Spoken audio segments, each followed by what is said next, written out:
Move to Ventura, California, they said. The weather will be good for you, they said. It'll be better for your head and your allergies, they said. Lies! What's up, nerds? It's your boy, the OG GM, coming to you from wherever it is the fuck I live on a foggy, gray Thursday morning at about 10 o'clock in the morning. And hey, it's Thursday, which means another chapter of this. Wow, who knew? Who knew? I mean, we knew, Critical Role fans have always been extremely polarized when it comes to the energy they direct at the show, right? I mean, they're either unbelievably positive to the point of fanatic, to the point of, verbally and physically assaulting anybody who dares say anything even slightly negative about Critical Role. You've heard my horror stories about my encounters with Critical Role fans, and I'm not the only one. So we do know that they can be very polarized, and when Mercer and Company does something less than agreeable, that polarization quickly and almost hypocritically switches to how badly they will go after the Critical Role crew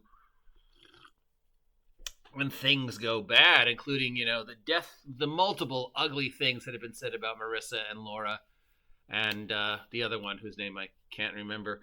And I guess in Campaign 3, Mercer is continuing to stir the pot, killing off beloved characters and destroying beloved scenes, and basically bringing, for all intents and purposes, this version of Exandria Tal'Dorei to an end, as they, well, not official yet, but pretty much they haven't signed a new contract, from what I know, divorcing themselves from Wizards of the Coast and D&D, which has led to Candela Obscura and the far more than I expected level of not only just negativity being directed, but just outright wrong. And it really feels like the people who are so desperate to attack them that they will make crap up. Now, I am no stranger to saying not nice things about Critical Role, but 99% of the time, except for that one time with the whole Wendy's thing, at least I backed it up with facts. I didn't just make shit up. I may have interpreted things incorrectly because of my negative opinion of Critical Role and of the Critical Role fan base, and I, still stand by that in some ways Critical Role was not only the best thing that ever happened to 5e, but the worst thing to happen to 5e. But that's a separate topic, because we're talking about Candela Obscura and the latest round of just outright ridiculous complaints about it, up to the point where people are saying the math is wrong. And how dare they do this to Blades in the Dark? And Matt Mercer's Candela Obscura. Matt Mercer's Candela Obscura. So, here we go again. All right. First, Matt Mercer's Candela Obscura. It is not Matt Mercer's Candela Obscura. If you look at the webpage, there is no mention of his name in the credits. Now, that's not to say he didn't have something to do with it, because it was made in the same building. So I'm sure at some point in time he bopped his head in and went, hey guys. He probably helped play test the early versions of it. We know he's used and played Blades in the Dark before, so he's obviously somewhere in some capacity experienced enough with the rule set that he was able to DM the first chapter.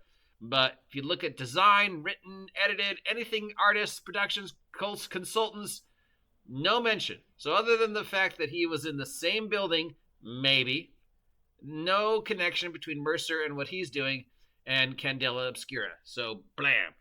That one is wrong. Stop calling it Matt Mercer's Candela Obscura. It is Darrington Press's Candela Obscura, or it is Spencer Stark's and Rowan Hall's Candela Obscura. It's not Matt's. He had nothing to do with it other than tertiary. And I was in the same building, dude.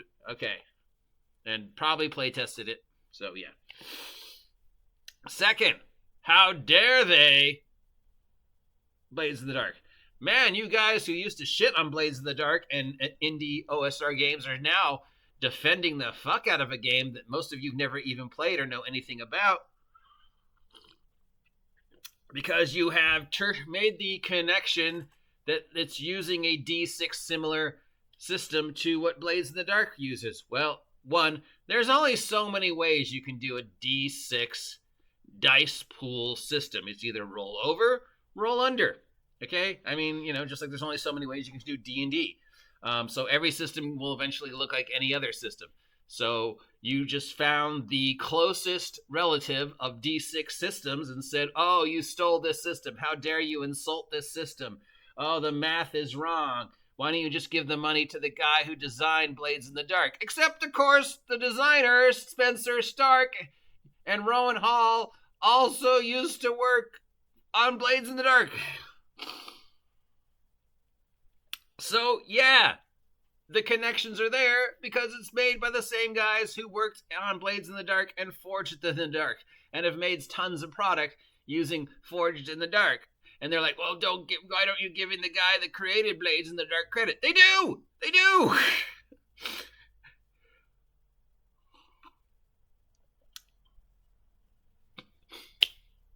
So, yeah. Now, the math is wrong because you're comparing it to D&D. So, of course, the math is wrong.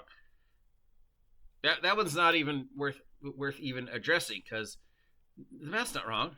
The math's not broken. What do you mean?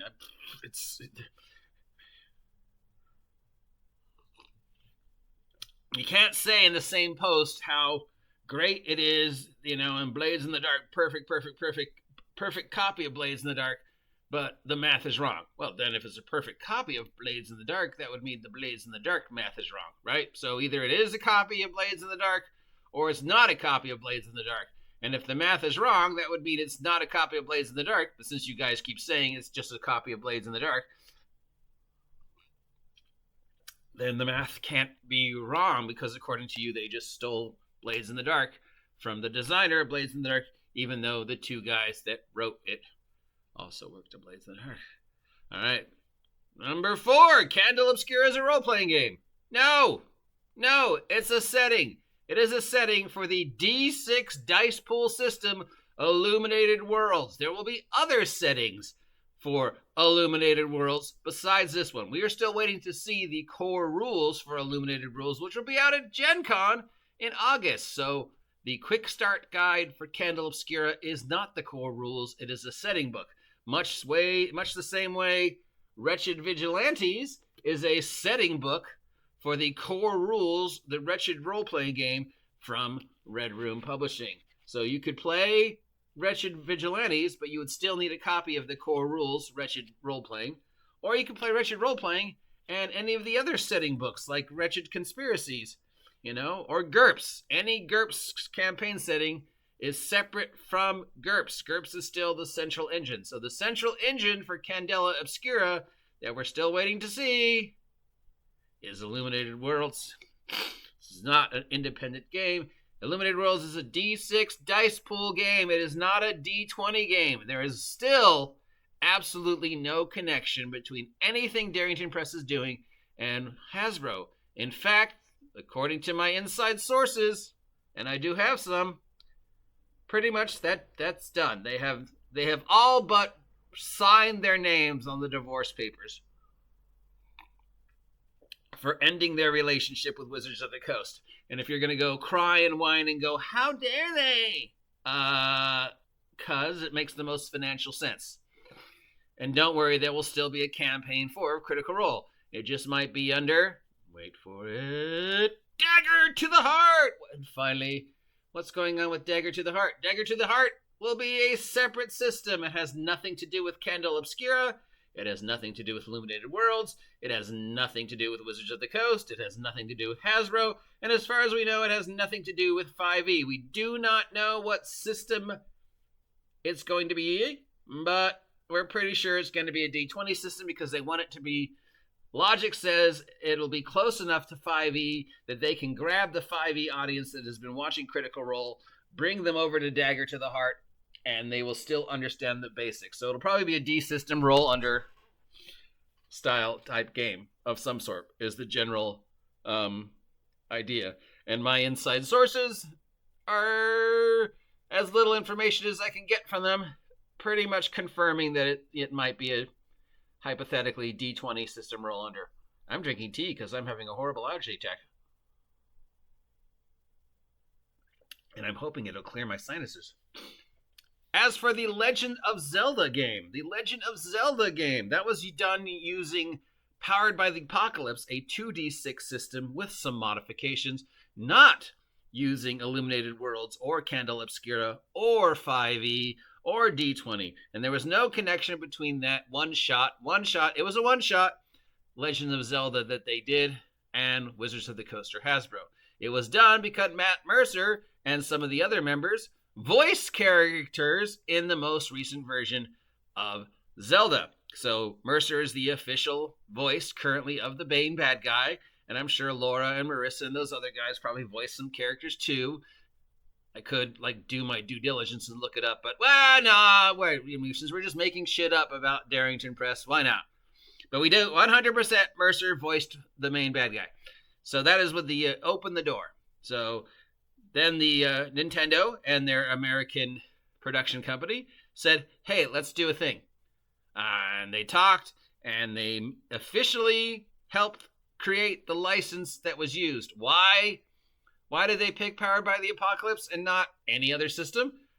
I don't know. Maybe Powered by the Apocalypse is way bigger in Japan than it is here in America. Maybe the guys over at Nintendo just like the idea of rolling 2d6. Maybe it was just the game that was available that was closest to Illuminated Worlds. So possibly in the future, if this is a handshake deal becomes official, they can do the official Legend of Zelda role-playing game using the D6 system from Illuminated Worlds. But during the production of the one-shot that was not Illuminated Worlds, that was Powered by the Apocalypse, a 2d6 system. But it is official. It is canon. It has been signed off on. Nintendo helped create it. So as far that is, at this point in time, the official Legends of Zelda role-playing game. Even though it's a rule set none of us will probably ever see, it's official. And should in the future that contract become 100%, they will probably do Legend of Zelda using Illuminated Worlds or some version of Illuminated Worlds. Not Wizards of the Coast Dungeons & Dragons 5th edition. So there we go. That's this week's Candela Obscura Critical Role Darrington Press Cupcake update. Hopefully clarifying any confusion about what's going on. And again, blah. So pretty much most of the stuff people are saying about Candela Obscura is wrong, which is just sad. I mean, I understand how easy it is to want to hate on them for how dare they abandon D&D and make another product. And we know that the fan base can be, ironically, very toxic towards Critical Role when they do something that is less than agreeable with the way the fan base thinks things should be done. But at least if you're going to attack Mercer and company for making a choice you disagree with, at least have something resembling facts. I mean, even at my worst when I was making shit up about them, at least I had facts. I didn't just make shit up out of nowhere. I had facts. Turned out those facts were wrong, and turned out I was misinterpreting them, and turned out I allowed my personal feelings to color my previous comments on Critical Role. But I never just made shit up. And, I've had time. I'm older. I'm more mature. I can, admit that I have made mistakes in the past in regards to Critical Role and Mercer. But, I mean, you can't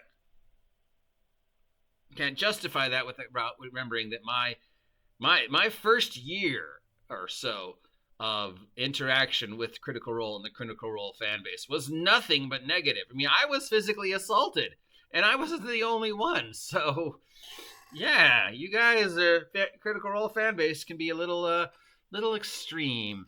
And that brings today's tabletop role-playing game news to an end. Not that I don't love talking about you, but this allergy is killing me and I need to lay down. Till next time, stay off my land.